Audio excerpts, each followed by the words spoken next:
बारे में हम आपको बता दें कि हमारे साथ मौजूद हैं तेज तर्रार महिला नेत्री, राष्ट्रीय प्रवक्ता कांग्रेस की साधना भारती जी, और इनसे हम बात करेंगे। ये आपको बता दें सबसे पहले कि ये मछुआ समाज से ही जो कंबाइंड होता है, लोधी और बिंद और सारे समाज कश्यप लिखते हैं जैसे पश्चिम में, तो ये भी मछुआ समाज से ही बिलोंग करती हैं, और इनसे हम बात करेंगे आरक्षण के विषय में। तो ऐसे में हम इनसे बात करेंगे जो आरक्षण की बात होती है मछुआ समाज की, क्या लग रहा है कि कांग्रेस अगर सत्ता में आती है तो आरक्षण का कितना ये मुद्दा उनके पास होगा?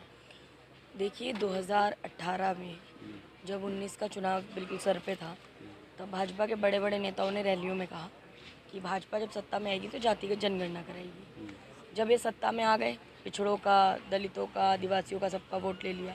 सत्ता में आने के बाद 2019 में एक एफिडेविट फाइल किया गया मोदी सरकार की तरफ से कि भाजपा की मोदी सरकार अब जातिगत जनगणना नहीं करा सकती। तो इससे हम लोग बहुत आहत हैं। देखिए, मैं कांग्रेस की राष्ट्रीय प्रवक्ता तो हूँ ही, भारतीय ओबीसी महासभा की मुख्य संयोजक भी हूँ, और ओबीसी महासभा की मुख्य संयोजक के नाते जब जाते हैं हम लोग, तो हम ये तो दशकों की मांग है कि जितनी जिसकी संख्या भारी उतनी उसकी भागीदारी के आधार पर आरक्षण मिलना चाहिए, मतलब बराबर की हिस्सेदारी मिलनी चाहिए। अब वो अधिकार राजनीतिक भी हों, सामाजिक भी हों और आर्थिक भी हों। ये एक 3 तरह की लड़ाई है और जिसकी आवाज़ उठती रही है।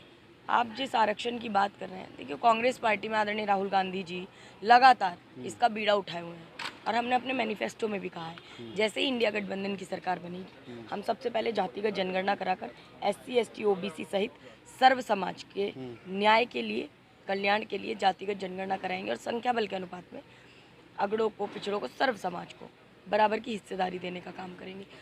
तो अच्छा, ये बताइए, जैसे अभी आप लोगों ने बताया कि संजय निषाद जी का मुद्दा ये था, उसने वो अगर राजनीति में इस मुकाम पे वो कैबिनेट मंत्री तक, वो उनके बेटे सांसद हैं, विधायक हैं, सारे परिवार में ही है, आरक्षण के ही नाम पे उन्होंने कसरवल कांड भी कराया, एक अखिलेश निषाद जो है उसकी मौत भी हुई समाज का।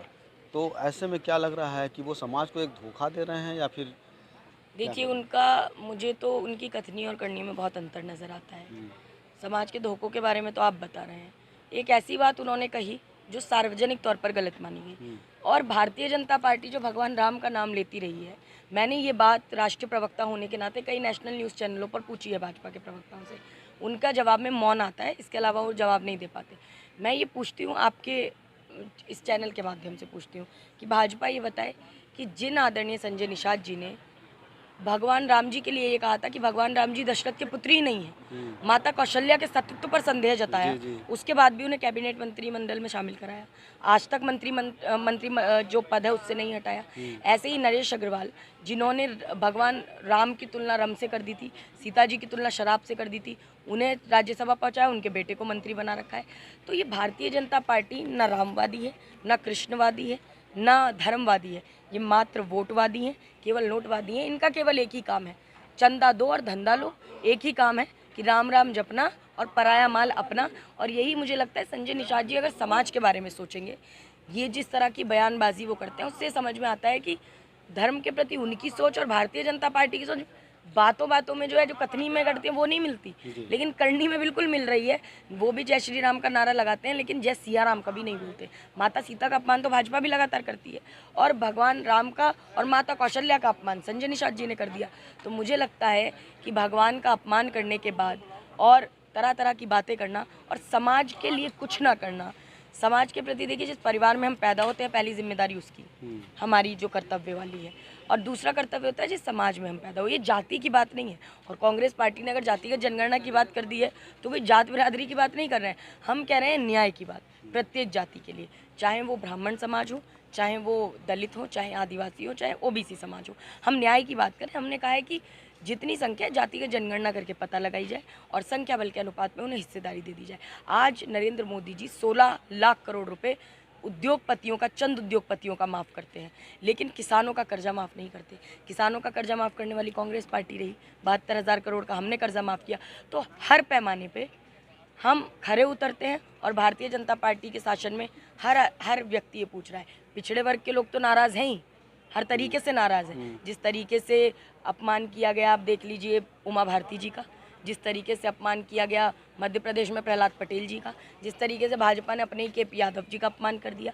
तो मुझे लगता है पिछड़ों का लगातार अपमान करने की एक फहरिस्त, और उत्तर प्रदेश में बहुत बड़ा नाम मेरे दादाजी समान रहे बाबूजी कल्याण सिंह जी, उनका इतना बड़ा अपमान किया था। उन्होंने तो एक समय कह दिया था मैं भाजपा को गहरा गड्ढा खोद के उसके अंदर गाड़ दूंगा, दफना दूंगा। वो बात अलग है कि दुर्भाग्यवश वो उस गड्ढे में भाजपा को नहीं दफना पाए।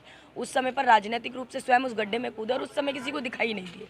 लेकिन ये बात उन्होंने स्वयं ने कही। माननीय उमा भारती जी कई बार कह चुकी कि भाजपा लोगों और नेताओं का उपयोग कुछ इस प्रकार करती है जिस प्रकार कोई व्यक्ति जलेबी खाने के लिए दोना और पत्तल का उपयोग करता है।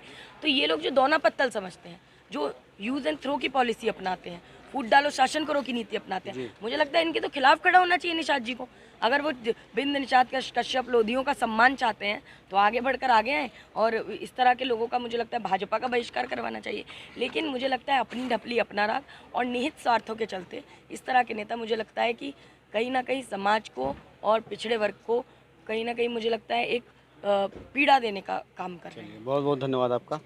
तो ये थी साधना भारती जी, जो जिनका कहना है कि संजय निषाद जो है समाज को सिर्फ जो है गुमराह करने का काम किया है। Action black Chandan Kumar. NBA द्वारा प्रमाणित पूर्वांचल का एकमात्र कॉलेज केआईपीएम, जहां राष्ट्रीय व अंतर्राष्ट्रीय स्तर पर युवाओं को कैंपस सिलेक्शन के बाद मिलता है रोजगार।